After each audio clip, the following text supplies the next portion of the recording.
आज हम आपको गौतम बुद्ध की प्रेरक कहानियाँ सुनाने जा रहे हैं, जिसमें हम अध्याय 1 गौतम बुद्ध की जन्म कथा को सुनाएंगे। तो चलिए स्टार्ट करते हैं। गौतम बुद्ध के पिता का नाम शुद्धोधन था। वे कपिल के राजा थे।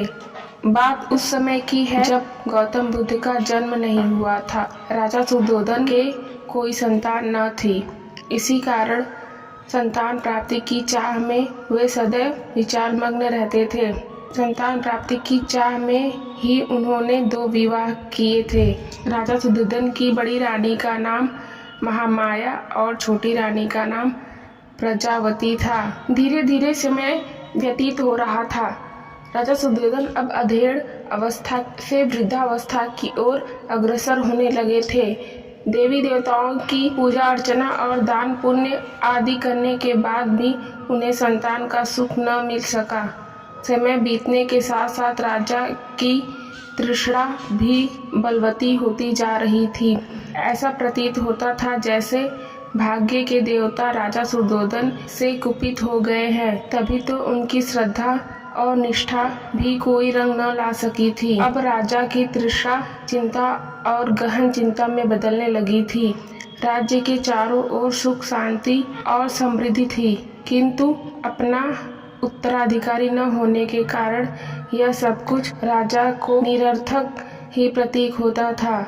निसंतान होने का दुख राजा शुद्धोधन को ही नहीं, रानी महामाया और प्रजावती को भी था। इस चिंता को दूर करने का उपाय किसी के हाथ में न था, अतः वे सभी मौन थे।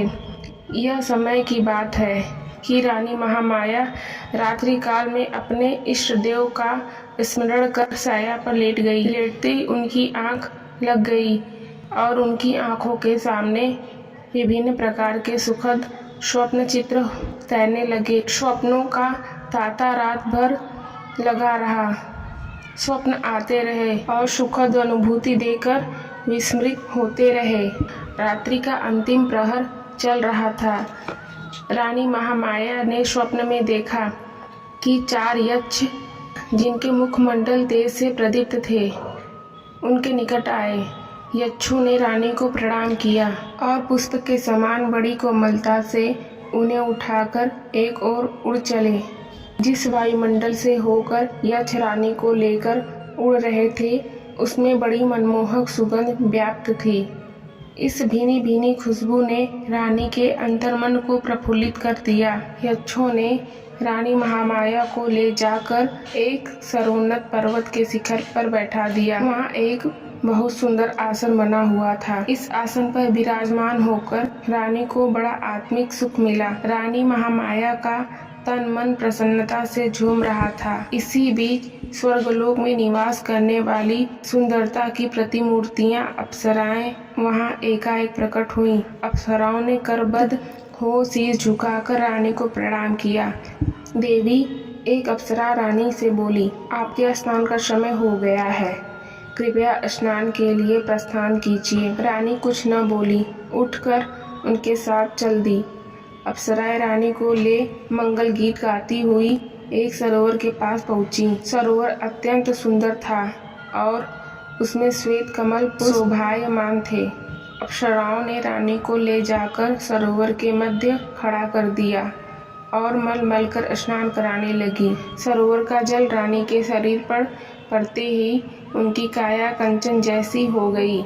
इस दिव्य जल के स्नान से रानी का शरीर भी अप्सराओं के समान ही सुंदर हो गया। रानी महामाया आश्चर्यचकित होकर अपने रूप सौंदर्य को निहार रही थी। दिव्य जल में स्नान करने के बाद उनकी काया अत्यंत कामनीय और सुंदर हो गई थी। शरीर पर पड़ी हुई झुर्रियां भी पूरी तरह मिट चुकी थी। उन्हें ऐसा लगा था मानो उनका यौवन दिव्य रूप राशि के समान पुनः लौट आया हो। उनका मन मुदित था। स्नान के बाद अप्सराओं ने रानी को अत्यंत सुंदर और बहुमूल्य वस्त्र पहनाए। विभिन्न प्रकार के आभूषणों से उनका श्रृंगार किया। इसके बाद अप्सराएं रानी को एक श्वेत मरमरी महल में ले गईं। विभिन्न प्रकार से उनका स्वागत सत्कार किया गया। एक अप्सरा अपने हाथों में दिव्य सामग्री से भरा थैला लेकर प्रकट हुई। उस खाद्य सामग्री से स्वादिष्ट सुगंध उठ रही थी। उसमें खाद्य सामग्री रानी के सामने प्रस्तुत की। जब रानी ने उसका स्वाद चखा तो उनका मन आह्लादित हो उठा। दिव्य खाद्य सामग्री खिलाने के बाद अप्सराएं रानी महामाया को महल के दूसरे कक्ष में ले गईं। उस कक्ष में एक पुष्प से सजी हुई थी। अप्सराओं के आग्रह पर रानी पुष्प सज्जित सेज पर विश्राम करने लगी। उस सेज के सामने ही रानी को एक स्वर्गशैली और उस पर मंडराता सुंदर हाथी अपने अत्यंत निकट प्रतीत हुआ। हाथी ने कमल पुष्प से रानी के दाएं अंग पर धीरे से प्रहार किया और फिर लघु से लघुतर स्वरूप धारण कर एकाएक रानी के गर्भ में समा गया। रानी ने भय और आश्चर्य से तुरंत अपनी आंखें खोल दी। अब रानी को पता चला कि वह एक स्वप्न देख रही थी। बड़ा ही आश्चर्यचकित कर देने वाला और सुखद स्वप्न था। आँख खुलते ही जिसका समापन हो गया था। जब राज्य ज्योतिषी ने स्वप्न की गणना की तो उन्होंने बताया कि आपके यहाँ एक यशस्वी पुत्र रत्न का जन्म होने वाला है। यह सुनकर सबकी प्रसन्नता की सीमा न रही।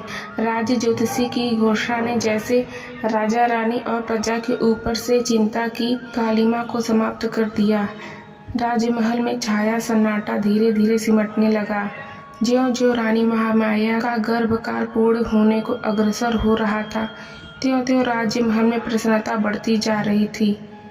अब गर्भकाल लगभग पूर्ण होने को था। उस काल की प्रथा के अनुसार रानी अपने प्रथम शिशु को अपने माता पिता के गृह पर ही जन्म देती थीं। इसे अत्यंत शुभ माना जाता था। ऐसे ही विचार कर रानी महामाया को अपने माता पिता के पास भेजने की व्यवस्था की गई ताकि वो प्रथम शिशु को वहीं पर जन्म दे सके।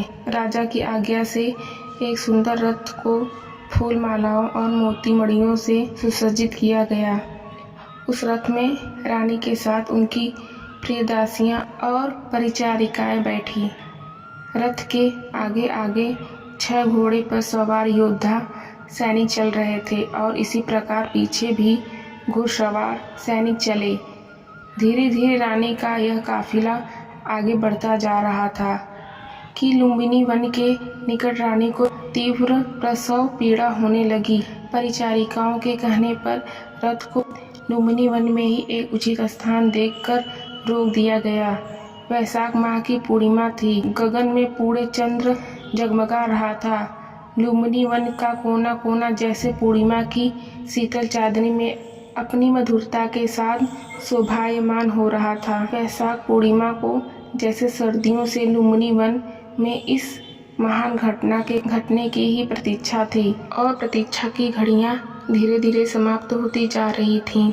यह घटना ईसा से लगभग 564 वर्ष पूर्व की है। रानी महामाया प्रसव पीड़ा से आकुल लुम्बिनी वन में पुष्पों से आच्छादित वृक्ष के नीचे विश्राम कर रही थीं। परिचारिकाएं उनकी तरह तरह से सेवा कर रही थीं।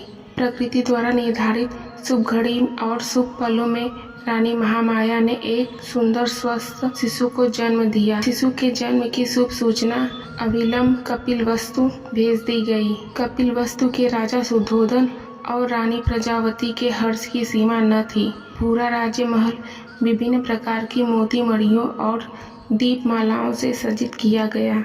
राजा सुधोधन और रानी प्रजावती ने पुत्र प्राप्ति से प्रसन्न होकर निर्धनों और ब्राह्मणों को खुले हाथों से दान देना प्रारंभ कर दिया। राजा ने अपनी प्रिय पत्नी महामाया और नवजात शिशु को लुम्बिनी वन से कपिलवस्तु बुला लिया। राजा ने अपने राजमहल में उनका बड़े हर्ष के साथ स्वागत सत्कार किया। एक दिन आसित ऋषि दरबार में पधारे। राजा सुधोधन ने ऋषि का स्वागत सत्कार किया और नवजात शिशु को आशीर्वाद देने का आग्रह किया। आसित ऋषि बोले, राजन, आपके पुत्र का भविष्य बड़ा ही उज्जवल प्रतीत होता है। आपकी कृपा का फल है। ऋषि देव राजा सुधोधन सिर झुकाकर बोले, अब कृपया शिशु को अपना आशीर्वाद दीजिए। राजन, यह शिशु आगे चलकर आपके शाक्य वंश का नाम विश्व भर में फैला देगा और किसी के आशीर्वाद की नहीं बल्कि संसार को इसके आशीर्वाद की आवश्यकता पड़ेगी। यह कहकर आशित ऋषु ने शिशु के मस्तक पर अपना हाथ रखा। इस कहानी को पूरा सुनने के लिए आपका धन्यवाद।